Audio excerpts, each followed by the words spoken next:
ناپ تول کی کمی صرف کاروبار میں نہیں ہے۔ جب بھی ناپ تول کا لفظ سنتی یا پڑھتی ہوں تو ذہن میں ایک ترازو آ جاتا ہے جس میں ایک طرف پھل یا سبزیاں رکھی ہوتی ہیں اور دوسری طرف وزن کی جگہ چالاکی سے کمی کی گئی ہوتی ہے۔ خریدار کو اس کا پورا حق نہیں ملتا اور یہی ناپ تول کی کمی کی عام تصویر ہے۔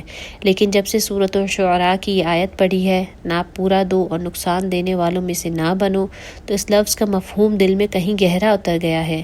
ناپ تول صرف دکان، بازار، کاروبار، لین دین تک محدود نہیں، بلکہ ایک جامع اصول ہے جو ہمارے تمام تعلقات، رویوں، معاملات پر لاگو ہوتا ہے۔ زندگی کے ہر رشتے میں کچھ حقوق اور کچھ فرائض ہوتے ہیں۔ اگر ہر شخص اپنا فرض دیانتداری سے ادا کرے تو دوسرے کو اس کا حق خود بخود ملنے لگتا ہے۔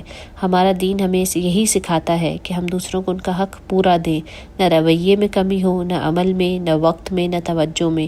یہ اصول ہر تعلق پر لاگو ہوتا ہے۔ مثلاً والدین اور اولاد۔ والدین صرف عزت و اطاعت کا مطالبہ نہ کریں بلکہ یہ سوچیں کہ ان کی طرف سے بھی اولاد کے لیے کچھ فرائض ہیں جنہیں ادا کرنا ہے۔ شوہر اور بیوی اگر دونوں صرف لینے پر زور دیں اور دینے میں کوتاہی کریں تو رشتہ کمزور ہو جاتا ہے۔ دوستی، رفاقت، استادی، شاگردی کے تعلقات، ہر جگہ یہی اصول ہے۔ علامہ آلوسی فرماتے ہیں جو اہل علم اپنے معاصر علماء کی تعظیم و توقیر کا حق ادا نہیں کرتے وہ بھی اس آیت کے حکم میں آتے ہیں، یعنی ہر وہ شخص جو دوسرے کے حق میں کمی کرتا ہے وہ اس قرآنی وعید میں شامل ہو جاتا ہے۔ بدقسمتی سے ہم میں سے اکثر لوگ اپنے لیے تو پورا ناپ تول چاہتے ہیں لیکن دوسروں کو ان کا جائز حق دینے میں تساہل برتتے ہیں۔ یہی طرز عمل ہمارے گھروں، معاشروں، یہاں تک کہ دینی حلقوں میں بھی بگاڑ اور فساد کا سبب بنتا ہے۔ ناپ تول کی ایک جدید اور نظر انداز کی گئی شکل یہ بھی ہے کہ انسان کسی کے ساتھ ہو لیکن حقیقت میں اس کے دل و دماغ کہیں اور موجود ہوں۔